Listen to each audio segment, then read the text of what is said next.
Bom dia a todos, mais uma vez. Tomara que a gente consiga corresponder às expectativas, responder algumas questões e, claro, criar outras. E que vocês deem conta de depois sair daqui e ir atrás das respostas, combinamos? Inicialmente, quando a gente fala de trabalhar sentimentos e emoções, no sentido de aceitar e no sentido de domar, nós vamos iniciar com uma colocação de Paulo, quando ele escreve aos Coríntios, na segunda carta. Ele coloca para nós no capítulo 1, no versículo 13, ele diz assim: nós vos escrevemos aquilo que vós já sabeis, ou que de alguma forma reconheceis. Nós escrevemos aquilo que vós já sabeis, ou que de alguma forma reconheceis. Ele já está colocando para nós que a grande maioria dos assuntos nós já temos acesso. Quando não é o acesso intelectual, ele é emocional. Se ele é emocional, ele é espiritual. Então veja, muitas vezes não temos conhecimento técnico, mas temos o conhecimento social, temos o conhecimento espiritual. A gente está sendo orientado, a gente está sendo advertido, a gente está sendo esclarecido todos os dias, invariavelmente nas nossas relações sociais, invariavelmente nas nossas relações com os espíritos, todos os dias. Então, quando Paulo fala que nós vos escrevemos aquilo que vós já sabeis, ou que de alguma forma reconheceis, vocês veem que a gente vai assistindo reuniões, lendo livros, eles vão acrescentando, eles vão somando, mas poucas situações são coisas absolutamente novas.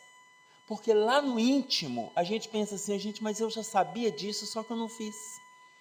Eu já sabia disso, mas eu ainda não coloquei em prática. É a diferença do autoconhecimento com a autoconsciência. Isso que nós estamos fazendo aqui é autoconhecimento. A gente está estudando, a gente está ouvindo, está pensando.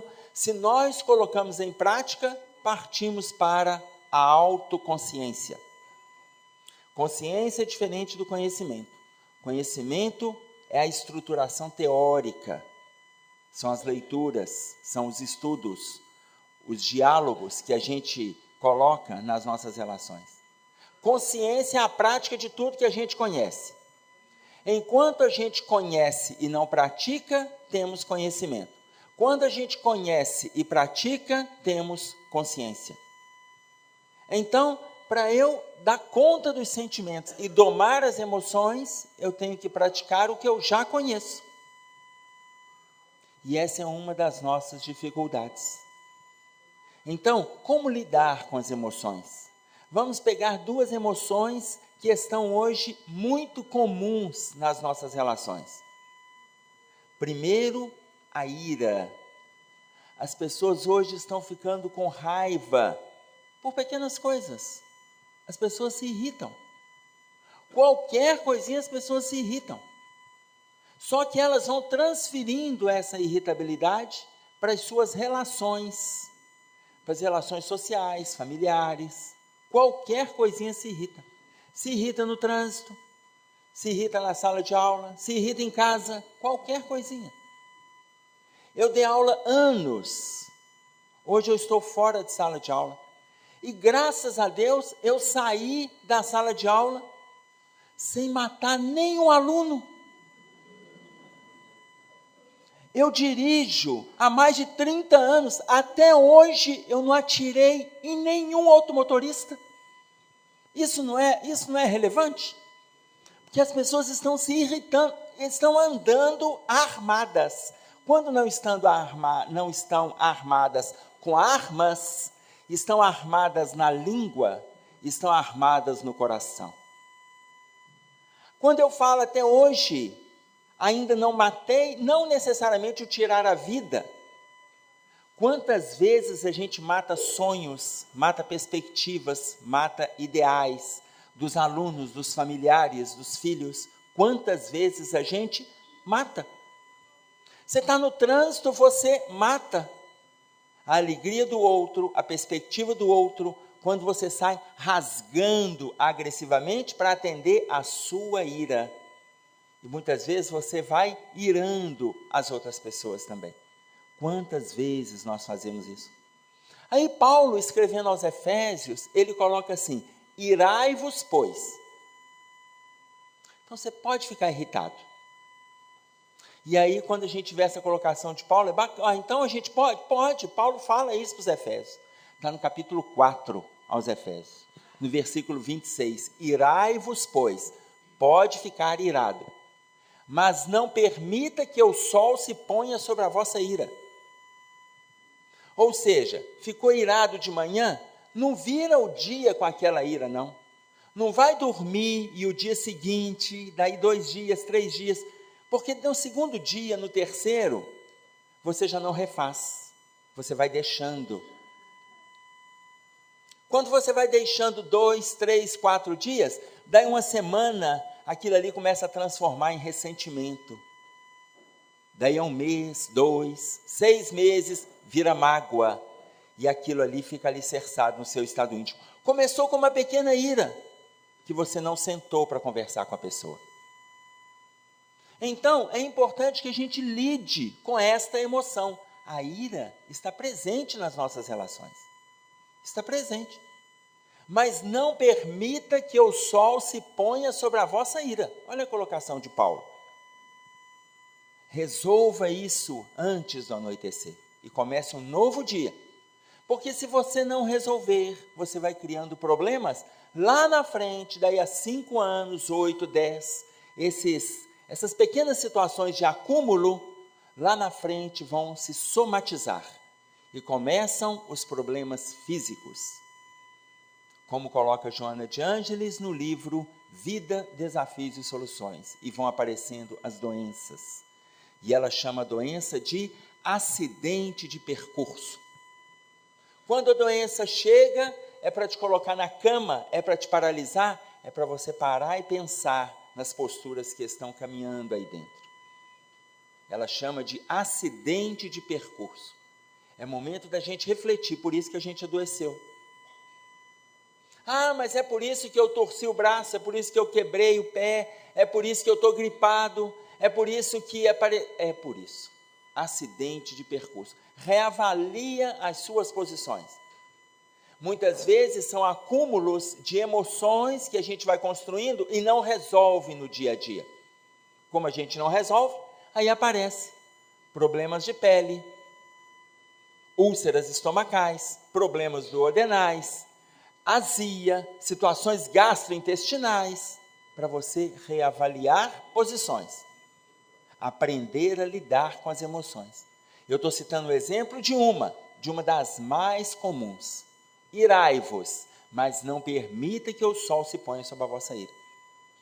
Mas nós vamos pegar uma segunda emoção, o pessimismo.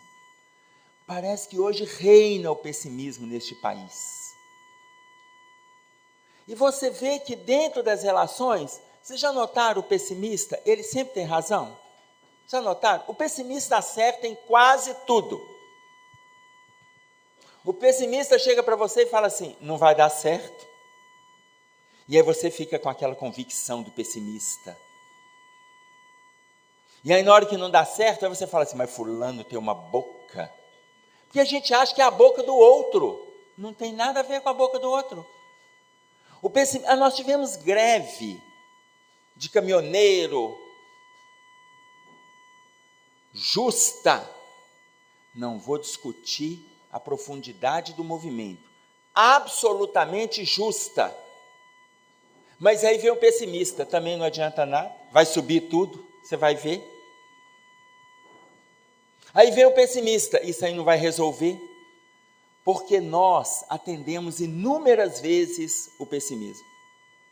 O pessimista, nós vamos lembrar, a maioria aqui vai lembrar de um desenho animado, lembra da Iana Hard? Lembram? Ó vida, ó céus, ó azar. Todo mundo lembrou, né? Pelo menos o povo da minha faixa etária lembrou. Os jovens estão assim, o quê? Então, aquele movimento é um movimento pessimista. É um movimento pessimista. Mas veja, todo grupo precisa do pessimista. Mas um só, gente, porque ninguém aguenta o pessimista. Porque o pessimista te dá o norte das situações. Quando o pessimista te fala assim, não adianta a gente ficar nesse caminho aqui que nós não vamos chegar a lugar nenhum, você começa a refazer estratégias. Você começa a refazer movimentos, você refaz a estrada. Por quê? Porque o pessimista falou. Todo grupo precisa do pessimista.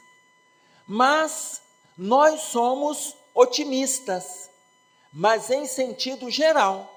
No íntimo, a gente ainda fica alimentando situações negativas absolutamente desnecessárias. Mas vocês querem ver um exemplo do otimismo? E a maioria acaba se envolvendo com o otimismo? Vamos pegar um exemplo meu. Eu sou casado. O casamento é uma absoluta atitude do otimismo. Gente, porque só casa quem é otimista. Porque quem não é otimista não casa. Porque veja bem, todas as estatísticas mostram que casamento é igual submarino. Flutua, mas foi feito para afundar. As estatísticas mostram que casamento é submarino. Porque quando os casais não se separam, às vezes continuam juntos, mas aquele casamento altamente destrutivo. Altamente destrutivo. Mas como nós somos otimistas, a gente vai lá e casa, contrariando as estatísticas. Isso é otimismo. Você vem de uma relação de pais separados, pais se agredindo, pais brigando, pais... E aí você fala assim, mas comigo vai ser diferente. E aí daí a 15 anos, você acaba repetindo as mesmas situações. E tem aqueles que ainda te avisam. Fulano, presta atenção, você está junto com essa pessoa tem 3 anos, olha o que você está fazendo. Não, mas comigo vai ser diferente. Essa fala comigo vai ser diferente é abraçar o otimismo. Muitas vezes dá certo, e tem vezes que não dá certo. Relacionamento é isso. Em fruto deste relacionamento, vêm os filhos. Os filhos, por exemplo, nós somos duplamente otimistas. Porque o filho, ele é um dos investimentos mais infrutíferos que a gente tem. É o filho. A gente espera o retorno que não vai vir. Não vai vir. Não é uma questão de otimismo, é uma questão de realismo.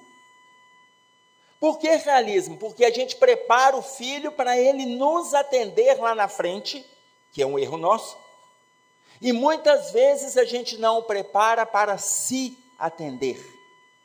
A gente não o prepara para refazer o seu discernimento do passado, contaminado pelos excessos de libertinagem, pela falta de estrutura espiritual, e ele vem pronto para nós o ajudarmos. E a gente quer que ele caminhe o nosso caminho. E ele não faz o nosso caminho. Como ele não faz o nosso caminho, a gente começa a criar relações infrutíferas. Então, ele é uma empresa, mas é uma empresa que não vai dar o retorno que você gostaria. Nós preparamos filhos para serem bem-sucedidos e não para serem bem-resolvidos. Nós preparamos pessoas para serem bem-sucedidas e não serem bem-resolvidas. Bem-sucedidos materialmente e mal resolvidos espiritualmente. Quando você constrói uma empresa, a empresa depende do seu investimento. É uma empresa material. O filho é uma empresa emocional. Lá na frente, a empresa não tem livre-arbítrio, é uma estrutura de pedra. O filho é uma estrutura de células. E lá na frente ele começa a tomar as decisões que ele deseja. Quando é criança, a gente dá o caminho. Quando é adolescente, ele questiona o caminho. Quando ele é adulto, ele faz a própria escolha. Porque agora ele tem discernimento. E nem sempre é a escolha que eu gostaria. Aí a gente fala assim, meu Deus, o que eu fui fazer? Olha, se a gente fizer com a consciência tranquila, está dada a lição. Lembra daquele exemplo que Santo Agostinho coloca para nós quando ele é um bebê? No capítulo 14 do Evangelho segundo o Espiritismo, no item 9, honrai vosso pai e vossa mãe, a ingratidão dos filhos e os laços de família, lembram? Que ele fala, desde o berço as crianças manifestam tendências boas ou más trazidas de passado. E a gente vê o menininho de fraldinha com a pancinha de fora, o que a gente pensa? Parece um anjinho. Quando tiver com 1 ano e meio, então, aqui é a coxa, aqui é a pança, e ele só de fraldinha, aquele calor, aquela vontade que a gente tem de dar uma dentada naquela barriguinha dele, tem ou não tem? A gente olha e fala, gente, mas dá vontade de você comer aquele menino. Quando ele vira adolescente, a gente lamenta por que não comeu. Aí a gente reclama, eu devia ter feito, mas já não fiz, agora ele cresceu. E agora ele está no movimento de fazer o seu caminho. Ele sai daquela construção, mas é uma colocação que Emmanuel faz para nós. Eles saem do porto da segurança, da estabilidade do lar e abraçam o mar alto das experiências sadias. E a hora que tiverem problema, eles sabem que tem o conforto dos pais lá atrás. Volta. E Samitiba, ele coloca que os filhos foram feitos para singrar os mares. Não foram feitos, são como barcos, ele fala, são como barcos, não foram feitos para ficar nos portos. Então, vocês imaginem, nós temos o tempo todo relações de pessimismo e relações de otimismo. E as duas mais graves que nós estamos vivendo hoje são as relações de ira e pessimismo. Nós vamos ter eleições. Também não adianta nada, é o pessimismo. Fulano de tal ganhou, não vai resolver coisa nenhuma, é o pessimismo. Mas para sermos pessimistas, não é difícil. O difícil é ser otimista. Nós estamos ainda, aqueles que não são completamente pessimistas, estão caminhando no meio termo. O pessimista tem razão, mas é o otimista que muda a história. É o otimista que faz movimentos. Então, lidar com emoções é como abraçar o lado positivo das situações que a gente vivencia todos os dias, invariavelmente. Abraçar o lado positivo significa a gente ficar atento a um movimento que se chama automotivação. Você se motiva. Se não der certo, refaz o caminho. Mas você se motiva. Minha irmã, anos atrás, quando ela estava para se casar, eu falei com ela assim, minha irmã, não casa. Você está há muito tempo nesse namoro, mas é um namoro absolutamente infrutífero, não casa. Eu disse, mas eu gosto dele. Eu falei, minha irmã, não casa, espera mais um pouco. Não casa. Essa relação de vocês, ela é cheia de altos e baixos. Vocês não abraçam uma relação de equilíbrio, tem mais de 3 anos. Entre as agressões verbais e o alcoolismo, vocês terão dificuldade de sustentar isso, espera. Não, mas eu gosto, vai dar certo, que vai dar. Espera, não casa agora. Eu vou casar. Vai dar certo. Casaram-se. 3 anos depois veio a primeira gravidez e a primeira filha. Mais pouco tempo, 2 anos depois, viu que a relação estava infrutífera e decidiu, vou separar. Ligou para uma tia nossa, e falou com a tia, senhor tia, eu não aguento mais, eu vou separar, tia, não aguento mais. Mas, ô tia, não fala com o Emerson não, porque ele pediu para eu não casar, tia, não conta para ele não.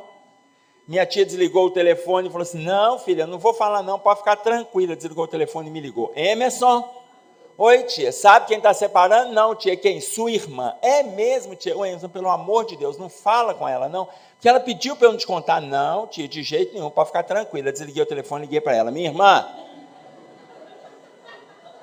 você está separando? Ela falou, quem te contou? Eu falei, minha mediunidade. Não contei para ela. Eu falei, mas eu sei que você vai falar. Não, não, você não sabe. Está separando. Veja, refaz a sua caminhada. Agora você tem uma filha, da idade da minha filha, vamos caminhar juntos. Refaz a sua caminhada, separa no movimento mais tranquilo que você puder. Quanto menos agressão, quanto menos mágoa, quanto menos mal-estar, melhor.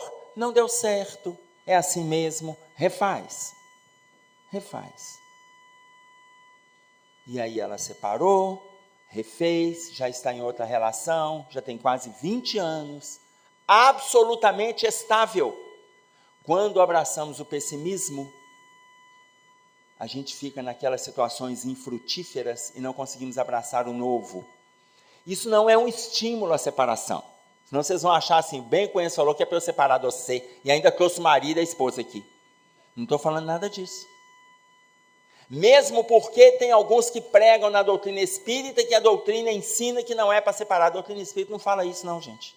Não tem lugar nenhum. A doutrina fala que é para a gente lutar para as nossas relações darem certo. Lutar. Façam os esforços necessários para não ter lá na frente lamentação, angústia, culpa, para não ter isso. Mas a pergunta 697 o Livro dos Espíritos coloca para nós que a indissolubilidade absoluta do casamento, que casamento não pode ser dissolvido, indissolubilidade absoluta é uma lei humana, não é uma lei de Deus. Não é uma lei de Deus. Mas o que a doutrina prega para a gente? O que a doutrina propõe para a gente? Que a gente lute na relação que a gente abraçou, para não fazer mais situações complicadas para outros movimentos futuros, nesta ou nas próximas reencarnações, para não fazer. Abraçou? Lute para dar certo.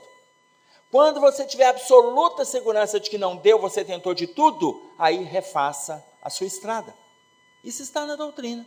Está no capítulo 22 também do Evangelho segundo o Espiritismo. Não separeis o que Deus juntou. O item, o divórcio. Que é para a gente fazer movimentos, para a gente fazer esforços. Então, o que é isso? Abraçar o otimismo. Abraçar o otimismo significa se motivar. Automotivação. Nós estamos deixando e responsabilizando pessoas e o mundo pelos nossos insucessos. O filósofo Jean-Paul Sartre, ele coloca para nós assim: não importa o que o mundo fez com você, importa o que você vai fazer com o que o mundo fez de você. Não importa o que o mundo fez com você, mas sim o que você vai fazer com o que o mundo fez de você. Nós estamos esperando que o mundo nos ofereça. Nós não temos que esperar. Esse movimento de espera gera uma apatia, gera um desânimo, gera uma anedonia, uma falta de prazer. Falta de prazer de viver, falta de prazer de se relacionar. Não importa o que o mundo fez com você. O que importa é o que você vai fazer com o que o mundo fez de você. Façamos movimentos diferentes. Isso é otimismo. Isso é buscar motivação. O próprio Sartre diz: o inferno são os outros. Vocês já notaram como que a gente responsabiliza as pessoas? Eu não consigo crescer lá na empresa que eu trabalho, porque também com aquele chefe que eu tenho, olha, eu não estudei porque a minha família, a família que eu tenho, ela nunca promoveu. Eu não posso responsabilizar a família, eu não posso responsabilizar a chefia. O que eu estou fazendo? Eu tenho uma parede na minha frente. Perguntaram o Enfio, quando ele esteve encarnado, o que é criatividade para ele? O que é criatividade? Enfio, que era um cartunista, ele colocou: criatividade para mim é um muro na sua frente e um Doberman preto atrás de você. Isso é criatividade. É um muro na sua frente e um Doberman atrás de você. Você vai ter que se virar para ver saída. Criatividade. Não tem porta, é só um muro. Então nós temos que parar de dizer ou de concordar que a filosofia de Sartre, quando coloca para nós o inferno são os outros, nós temos que parar de atribuir o mal-estar da nossa vida, do nosso caminho às pessoas. Eu adoeço porque essa família me adoece.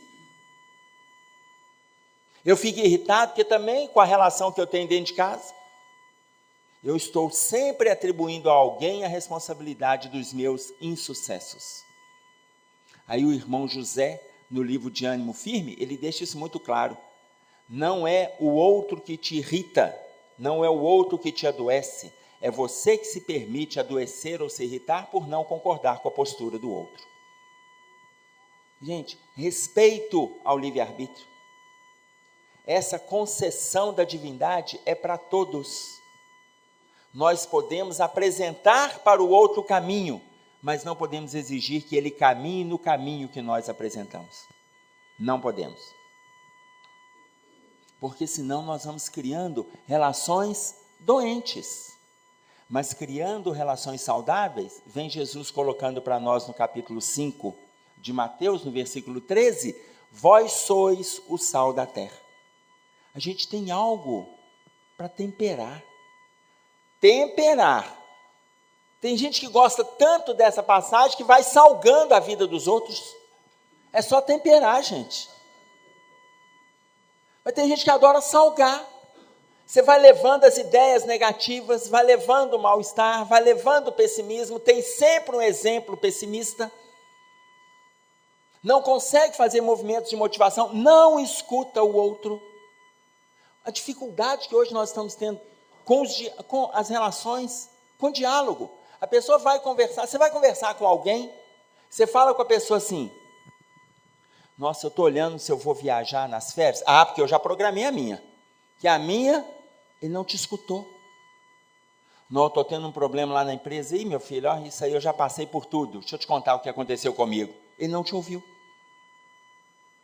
Nossa, minha filha está com uma dificuldade lá na escola, eu até estou pensando, já passei por isso aqui, meus filhos, olha, eu tenho 3, olha, todos já, as pessoas não escutam. Não escutam. Elas sentem uma necessidade de falar delas. E muitas vezes elas trazem exemplos infrutíferos. Elas querem te desmotivar. Isso quando você não é desmotivador. Que às vezes também você já atrai isso, né? Porque tem gente que atrai, não tem? Você olha a expressão do outro, aquela expressão de cansaço. Você chega nele para cumprimentar, e aí fulano? Fala, estou bem não. E se você tiver, Raul Teixeira ainda fala assim, se você tiver a infeliz ideia de perguntar para ele como vai, aí virou problema, porque ele te conta como vai. Ele te conta. Ele não está entendendo que aquilo ali é só um cumprimento formal da rua.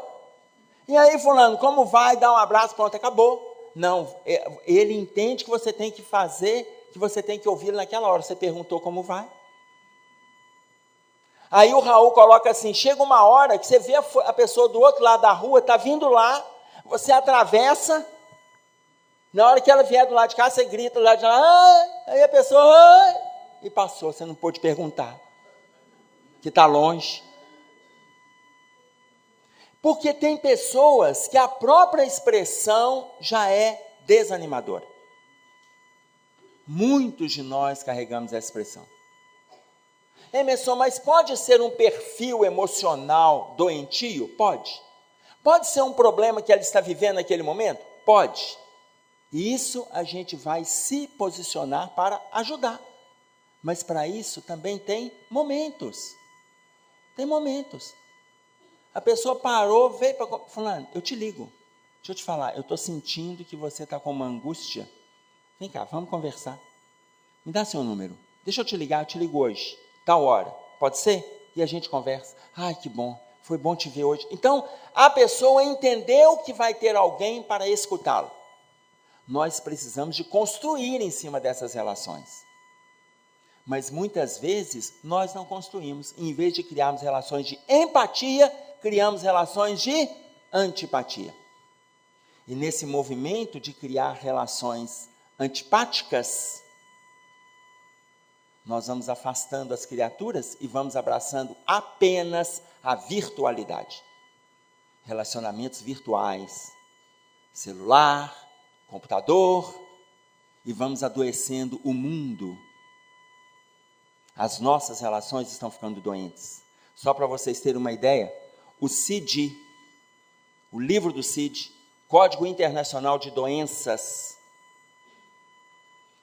o último foi lançado, o CID-10, foi lançado em maio de 90.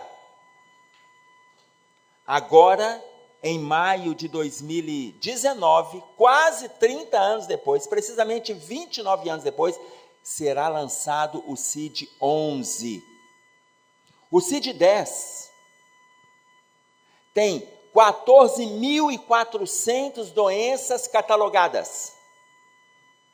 O CID-11, que será lançado em maio do ano que vem e vai entrar em vigor em janeiro de 2022, ele tem catalogado 55 mil doenças. Quase 4 vezes mais o número de doenças de 29 anos atrás. Como que a gente pode pensar que a ciência está progredindo? Está, mas a gente está adoecendo muito mais. As doenças do psiquismo, as doenças da emoção, estão ganhando uma relevância enorme no CID-11. Nós estamos desenvolvendo doenças que hoje já está catalogado, que vai ser lançado ainda no CID-11, que é o vício por games. Hoje é patológico. Hoje é patológico. As pessoas já não conseguem lidar nas relações sociais, vão para a virtualidade, e ali conversa, ali joga, ali xinga, ali agride, ali quebra o aparelho, fica ali.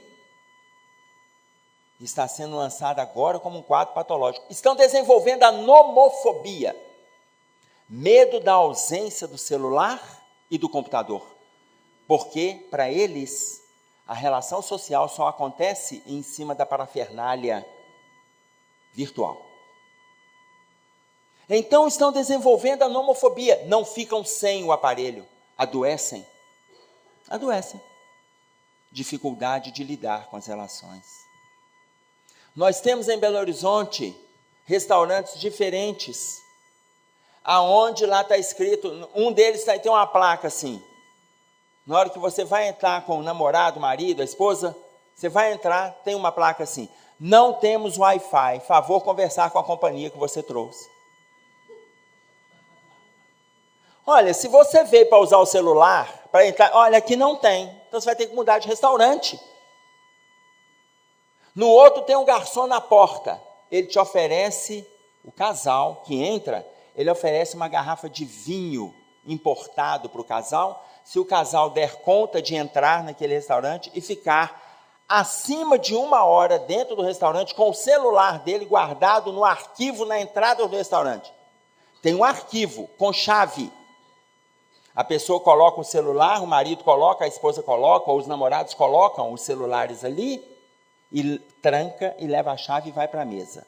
Se ficar, no mínimo, 60 minutos na mesa, com os celulares guardados no armário, os dois, no final eles ganham uma garrafa de vinho. O estoque de vinho do restaurante está lotado, o depósito. Depois de 10, 15, 20 minutos, eles já voltam lá e não aguentam ficar sem. É uma dificuldade nossa. Estamos desenvolvendo doenças em cima do aparelho. E a gente vê a dificuldade que estamos vivendo nas relações. Jesus coloca para nós que nós somos o sal da terra, no sentido de temperarmos as relações. E temperarmos-nos nas relações. E aí você vai conversar com as pessoas, elas conversam e vão olhando para o celular, conversa com você e está olhando o celular, responde. E na relação familiar, os pais falam com os filhos falam com os pais, eles estão se tratando, não, pode falar que eu estou vendo, pode falar. E vai mexendo ali. Pode falar, meu filho, pode falar. Não dá tempo para escutar. Escuta interage, se envolva, responda. A pessoa está conversando com você, o celular toca e fala assim, só um minutinho, eu até não vou atender não, mas deixa eu só ver quem que é. Gente, não vai atender, para que precisa ver quem que é? E aí depois a pessoa chega e pega o celular e fala assim, só esse aqui eu preciso de atender. E vai lá, coloca ele no bolso, atende, responde e tal. Depois quer retomar o tema que estava sendo falado. É uma falta de contato, uma falta de relacionamento, de empatia, de simpatia, um desrespeito à relação com o outro. E eu estou dando o exemplo do aparelho. Quantas vezes a gente está conversando e você está num grupo, todo mundo fala junto. Você está na mesa com a família, todos falam. Na minha casa, não estou dando exemplo descontextualizado, não. Na minha casa são 4 mulheres. É uma esposa e 3 filhas. O homem fala em média 3.000 palavras por dia. A mulher fala em média 12.000 palavras por dia. Na minha casa soma 48.000 palavras contra as humildes 3.000 palavras do dia.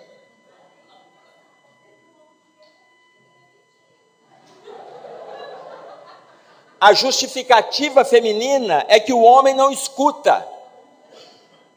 E aí elas têm que repetir. Imaginam 4 repetindo.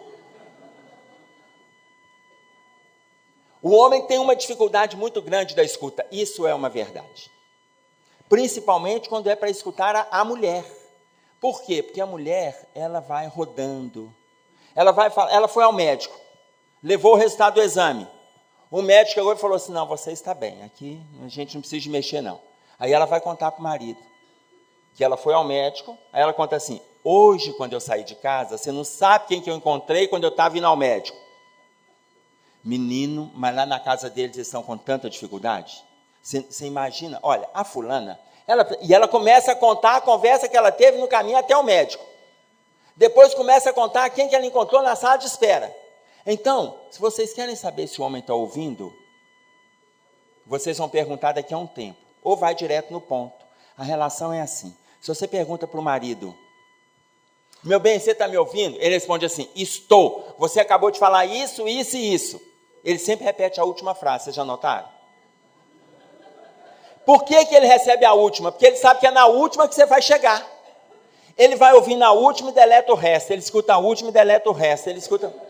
E como é que a gente sabe que ele só escutou a última? Daí a 3 semanas você pergunta assim, você lembra aquilo que eu te falei há 3 semanas atrás? Ele fala, você não me contou isso não. Ele já apagou. Porque a informação dela ter ido ao médico, era só ela ter falado que ela foi ao médico e tal. Então o homem, ele acaba se envolvendo com as outras situações, vai prestando atenção sempre na última frase. Justifica? Não. As relações estão ficando doentes. As relações estão ficando manchadas, estão feridas, porque já nós não estamos nos envolvendo mais com a pessoa que a gente elegeu. Então a gente está adoecendo as nossas relações. Não significa que a gente não tenha que melhorar. O homem, ele tem que melhorar o seu movimento com o diálogo. A mulher também. Esse melhoramento nós vamos passar para os nossos filhos que estão vendo. Nise da Silveira foi uma psiquiatra que viveu 94 anos, entre 1906 a 2000. E ela viveu conosco na Terra. Quem é da área da saúde, da psiquiatria, da psicologia, já ouviu falar, conhece o Museu do Inconsciente, criado no Rio de Janeiro. Foi ela quem criou o Museu do Inconsciente. Ela está no plano espiritual há aproximadamente 18 anos. Iraci Campos Noronha, uma médium do Rio de Janeiro, coordenadora de grande atividade na Sociedade Joana de Ângeles do Rio, ela psicografou o livro, o primeiro livro mandado pela psiquiatra Nise da Silveira, do plano espiritual. Chama-se Reconstruindo Emoções. Ela psicografou este livro no ano passado. Quando ela conversou com Divaldo Franco, numa das idas dele no Rio de Janeiro, ela psicografou, quando ela viu o livro, ela falou, não vou divulgar, porque eu não sou da área da ciência, não vou divulgar. vou deixar guardado, que ninguém vai acreditar. Os psiquiatras e psicólogos vão bater com força nisso aqui. Não vou publicar. Colocou nos seus arquivos. Divaldo Franco, quando foi no Rio, ela colocou para o Divaldo a psicografia e tal. Divaldo disse assim, sob orientação de Joana de Ângeles, é o trabalho da Nise da Silveira. Publique. Como a Iraci ainda estava na dúvida, Joana colocou para o Divaldo assim, fala para ela que para chancelar o trabalho, nós vamos prefaciar a obra. E estamos com esse livro, que vai fazer 1 ano, agora em agosto, Reconstruindo Emoções. Reconstruindo Emoções, ela fala um capítulo sobre a culpa, e ela vai dizendo sobre a terapia de apoio. Ela explica a culpa e a terapia de apoio. O que a pessoa precisa trabalhar para se aliviar ou para se livrar da culpa. A ansiedade, ela explica a ansiedade, no final, terapia de apoio. Dor emocional, ela explica as dores que a gente carrega, terapia de apoio. Depressão, ela explica a depressão, terapia de apoio. Personalidades controladoras, entre filhos, relacionamentos conjugais, personalidades controladoras, ela explica e vem terapia de apoio. Reconstruções afetivas, qual o livro? Reconstruindo Emoções. Reconstruindo Emoções. O momento é de reconstrução afetiva, é de reconstrução emocional. O livro chama-se Reconstruindo Emoções. No capítulo 7 deste livro, que ela fala sobre relacionamentos, ela vai falar das relações que nós estamos tendo com os nossos filhos. E ela, um exemplo, ela fala vários assuntos, e ela fala um exemplo. Quantos de nós estamos mantendo os nossos filhos adultos, maduros, sem atendê-los nas suas relações com a espiritualidade?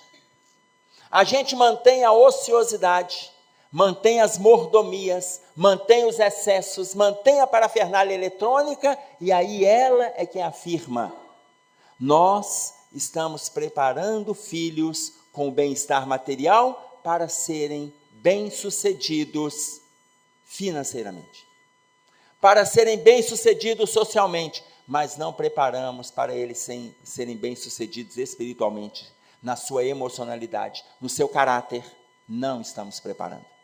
O erro é nosso. Então, quando a gente fala de domar emoções, de aceitar os sentimentos, é momento de nós refazermos os nossos valores. O momento é esse. E esse momento é para todos. Ah, mas eu não dei conta. Olha, ontem eu briguei, semana passada, ano passado, não importa. O que eu posso fazer a partir de hoje? Colocamos no início a fala de Paulo, quando ele diz para nós aos Coríntios, fizemos a referência na segunda carta, no capítulo 1, no versículo 13, nós vos escrevemos aquilo que vós já sabeis, ou que de alguma forma reconheceis. Quantas coisas a gente está vivenciando, a gente está trocando, a gente já sabe, teoricamente, mas a gente ainda não cumpre. Nessas relações nós estamos observando as nossas dificuldades. O que nós podemos oferecer de diferente? Oferecer o que o mundo oferece é cair na mesmice. Aí Jesus pergunta para nós em Mateus, no capítulo 5, no versículo 47, que fazeis de especial? O que a gente está fazendo de especial? Se eu abraço o pessimismo do mundo, não tem nada de especial, todo mundo faz. Se eu abraço as agressões do mundo, todo mundo faz. E a gente ainda abraça e justifica. O que nós estamos fazendo de especial? O que eu estou acrescentando na minha relação? Nós tivemos uma pessoa lá em Belo Horizonte que desencarnou há 2 anos, que na reunião mediúnica, o orientador espiritual, um dos orientadores espirituais, o espírito Joseph Gleber, colocou para ele assim, ô meu filho, está na hora da gente retornar para o plano espiritual, né meu filho?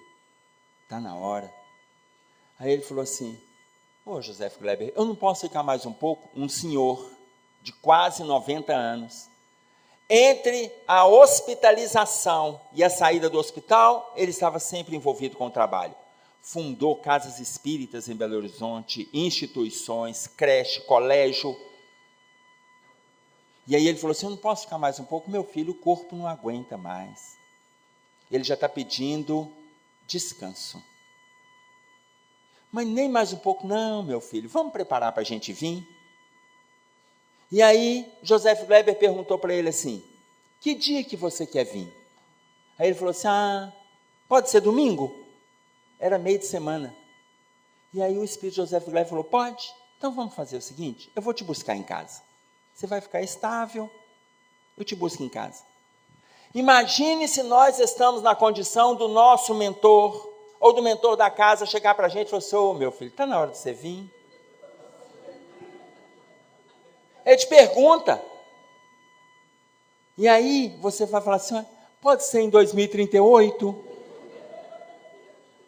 Eu queria ver os meus netos casarem, que nós temos tudo quanto é justificativa para burlar a lei.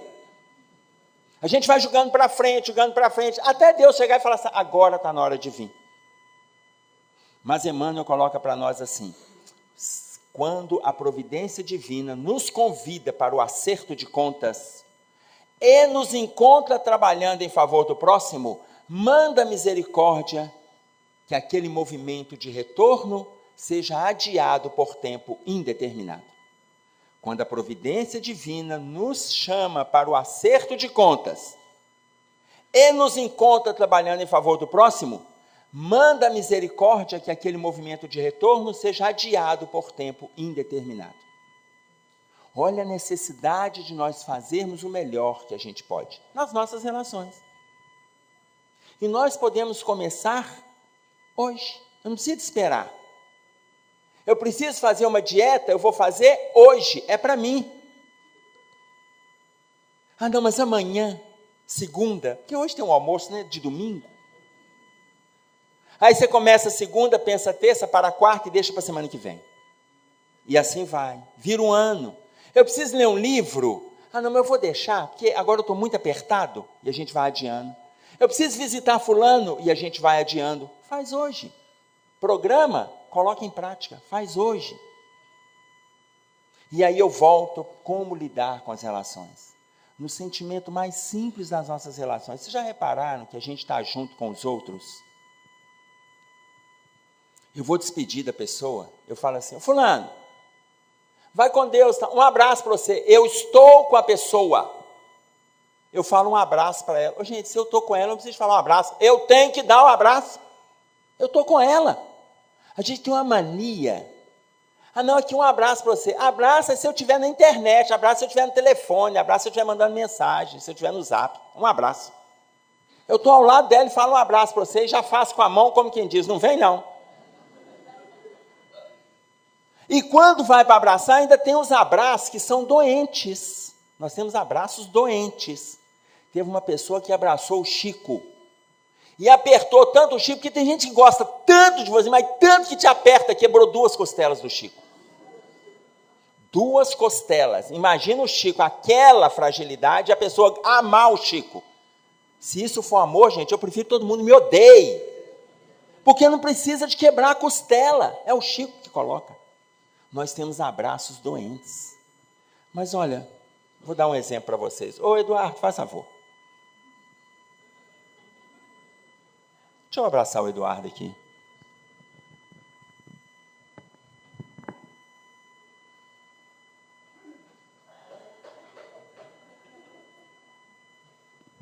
Abraço bambolê. Você aperta a cintura da pessoa e dá uns tapas. Você tem aquele abraço forca.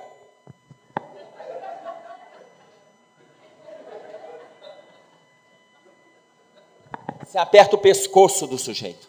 Abraço forca.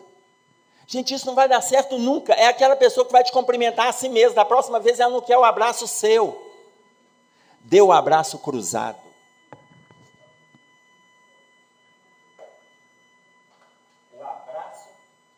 O abraço cruzado é aquele do encontro de 2 corações. O coração alimentando a outra pessoa e recebendo do outro lado, fazendo um circuito. Abraça. A gente ficar nessa mania de aqui, e aí, então tá, vai com Deus, um abraço. Abraça, você está do lado da pessoa. Levantem-se e abracem-se, um do lado do outro. E os internautas que estiver assistindo com alguém em casa, abraça quem estiver do lado. É para fazer, eu estou esperando. É para levantar e abraçar. Abraço cruzado. Eu não quero abraço forca. E nem abraço bambolê. É para fazer.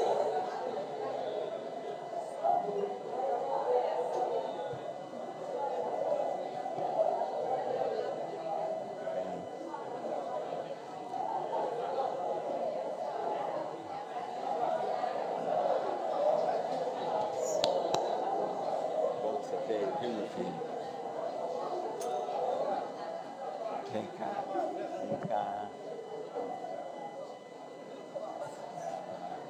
Muito bem. Falou que é para abraçar, todos gostaram, né? Que os internautas tenham feito também e aproveitado o movimento para refazermos as nossas relações. Comecemos hoje. Aproveitemos esses movimentos de reflexão sobre os nossos sentimentos e aprendamos que a melhor maneira de nós vivermos bem os nossos sentimentos, as nossas relações, é domando as pequenas emoções que estão assolando nossa alma. Não podemos dar guarida para a irritabilidade, para o pessimismo, para a fofoca, para o pensamento negativo. Não venhamos a dar guarida para essas percepções, porque senão nós vamos contaminar as nossas relações. Façamos o melhor que a gente puder. Se nós dermos conta de sermos exemplos dentro da nossa luta, esse exemplo vai ter muito valor, porque a nossa luta ela é baseada na ação. Não estamos falando de exemplo construído na palavra. Exemplo construído na palavra é muito fácil. Nós estamos falando de exemplo construído na vivência. E o outro aprendendo com a vivência é o caminho dele. E se ele não aprender, é uma escolha dele, como nós também estamos fazendo as nossas. Estamos aqui hoje porque demoramos séculos para fazermos a escolha da busca pelo Cristo. Poderíamos ter escolhido lá atrás e ainda não tínhamos feito esse movimento. Estamos fazendo hoje. Por quê? Porque alguém nos respeitou lá atrás, atendendo o nosso livre-arbítrio. Atendamos também o livre-arbítrio do outro, orientando pela palavra, exemplificando pelas ações e deixando que a liberdade do discernimento dele faça a própria escolha. Eu vou agradecer a paciência de vocês, tomara que tenham valido as nossas reflexões desta manhã. Até um retorno, se Deus quiser.